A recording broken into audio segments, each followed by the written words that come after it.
वर्ष ज्यांनी मुख्यमंत्री म्हणून काम केलं त्यांचा पुढे तरी समतोल बिघडला आणि म्हणून एखाद्या आमदाराच्या विरोध काहीतरी रोखणं हे मला वाटतं कोणत्याच मुख्यमंत्र्याला त्या ठिकाणी पटलं नाही. माझी जनता त्या ठिकाणी सहन करणार नाही.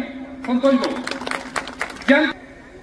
तुम्ही फक्त एक काम केलं असेल का माझ्यासारख्या एका शिवसैनिकाला तिकीट दिलं, परंतु तिकीट मागत असताना काय काय झालं याचा जर प्रामुख्याने या ठिकाणी विचार जर झाला तर शेवटच्या टप्प्यामध्ये या ठिकाणी सांगतो का वैजापूर विधानसभेची उमेदवारी देत असताना सुद्धा पैशाचा वापर त्या ठिकाणी होणार होता. मी रात्री 2 वाजता निघालो बाबासाहेब ठाकरे घेऊन. साबेरभाई दम मारीना. साबेरभाई म्हणजे नाही, तुम्हाला जावं लागतं, बसावं लागतं. वैजापूरच्या विधानसभेची सुद्धा उमेदवारी पैसे देऊन त्या ठिकाणी एका माणसाला बळजबरी त्या ठिकाणी देण्याचा घाट त्यांनी रचला होता. परंतु रात्री गेलो 2 वाजता आणि 2 वाजता गेल्यानंतर मी शिवसेनेच्या 3 माणसाला भेटलो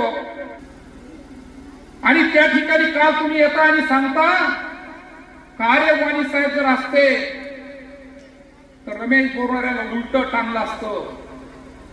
ही भाषा एका मुख्यमंत्र्याची प्रकार घेऊन आणि मी जर असं बोललो तर माझे शिवसेना प्रमुख बाळासाहेब ठाकरे असते, तुम्ही जर काँग्रेसमध्ये जर घेण्याचा निर्णय घेतला असता तर बाळासाहेब ठाकरेंनी तुम्हाला उलट टांगलं असतं.